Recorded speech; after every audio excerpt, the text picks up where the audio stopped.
श्रीमद् भागवतम स्कंध 2 ब्रह्मांड की अभिव्यक्ति अध्याय 4 सृष्टि का प्रक्रम।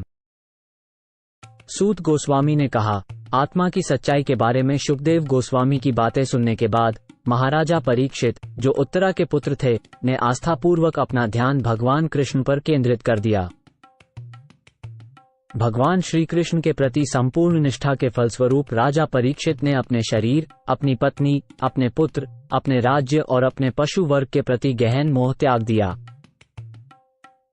हे महर्षियों, महापुरुष महाराज परीक्षित ने भगवान कृष्ण के निरंतर ध्यान में लीन रहते हुए अपनी मृत्यु को निकट जानकर सब प्रकार के सकौम कर्म जैसे धार्मिक कार्य, आर्थिक विकास और इंद्रियों की तृप्ति को त्याग दिया और कृष्ण के लिए सहज प्रेम में दृढ़ता से स्थिर हो गए। इसके बाद उन्होंने इन सभी प्रश्नों को ठीक उसी तरह पूछा जैसे तुम सभी मुझसे पूछ रहे हो। महाराज परीक्षित ने कहा, हे विद्वान ब्राह्मण, आप भौतिक दूषण से रहित होने के कारण सब कुछ जानते हैं, इसीलिए आपने मुझसे जो कुछ भी कहा है वो मुझे पूर्ण रूप से उचित लगता है।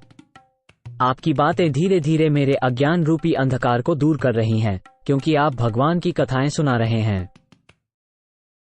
मैं आपसे ये जानना चाहता हूं कि ईश्वर अपनी निजी शक्तियों से इस रूप में इन विराट ब्रह्मांडों की रचना कैसे कर लेते हैं, जिसकी कल्पना स्वर्ग के बड़े बड़े देवता भी नहीं कर सकते।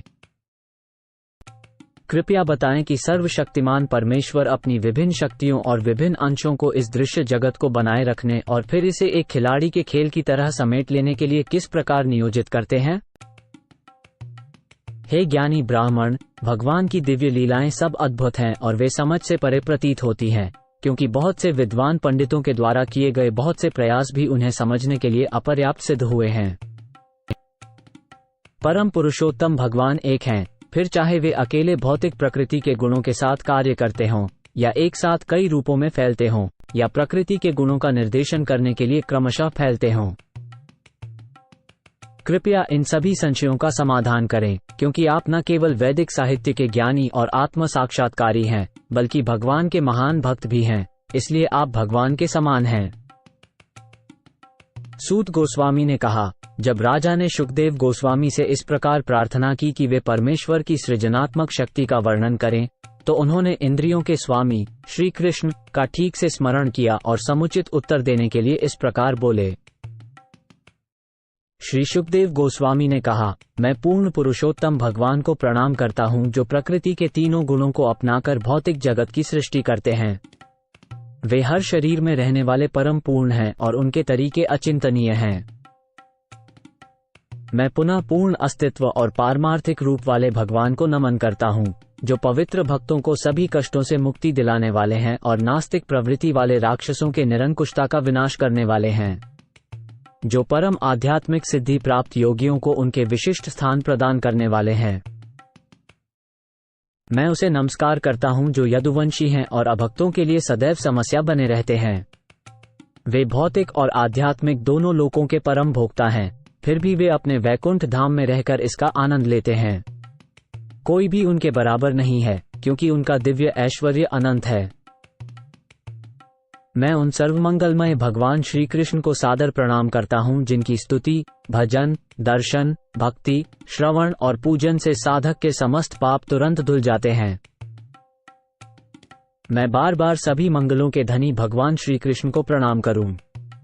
उच्चतम श्रेणी के बुद्धिमान लोग भी उनके चरण कमलों की शरण ग्रहण करके वर्तमान और भावी जन्मों में सभी आसक्तियों से मुक्त हो जाते हैं और बिना किसी कठिनाई के आध्यात्मिक जगत की ओर बढ़ते हैं।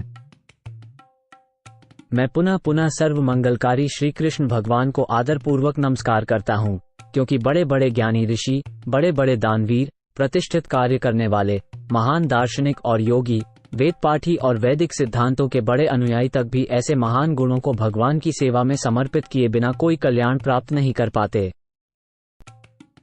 किरात, हूण, आंध्र, पुलिंद, पुलकश, आभीर, शुंभ, यवन, खस आदि जातियों के सदस्य भगवान के भक्तों का आश्रय ग्रहण करने से अपने पापों से मुक्त हो सकते हैं, क्योंकि भगवान सर्वशक्तिमान हैं। मैं उन्हें नमन करता हूँ।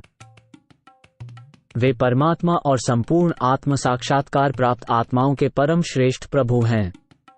वे वेदों, धार्मिक ग्रंथों और तपस्याओं के साक्षात स्वरूप हैं। उनको भगवान ब्रह्मा, शिव और वे सभी पूजते हैं जो किसी भी प्रकार के ढोंग से परे हैं। श्रद्धा और सम्मान के साथ पूजनीय होने के कारण पूर्ण परमेश्वर मुझ पर प्रसन्न हो। भगवान श्री कृष्ण जो सर्व भक्तों द्वारा पूजनीय हैं, यदुवंश के अंधक और वृष्णि जैसे सभी राजाओं के रक्षक और यश के प्रतीक हैं, सभी देवी लक्ष्मी के पति हैं, समस्त यज्ञों के निर्देशक हैं और अतः समस्त जीवों के अग्रणी हैं, सभी बुद्धि के नियंत्रक हैं, समस्त दिव्य एवं भौतिक लोकों के अधिपति हैं और पृथ्वी पर परम अवतार सर्वेसवा है, वे मुझ पर दयालु हों। भगवान श्री कृष्ण ही मुक्ति देने वाले हैं। भक्त हर पल उनके चरण कमलों का चिंतन करके और महापुरुषों के पद चिन्हों पर चलते हुए समाधि में परम सत्य को देख सकता है, किंतु ज्ञानवान और बुद्धिमान लोग अपनी मर्जी के हिसाब से उनके बारे में सोचते हैं। ऐसे भगवान मुझ पर प्रसन्न हों।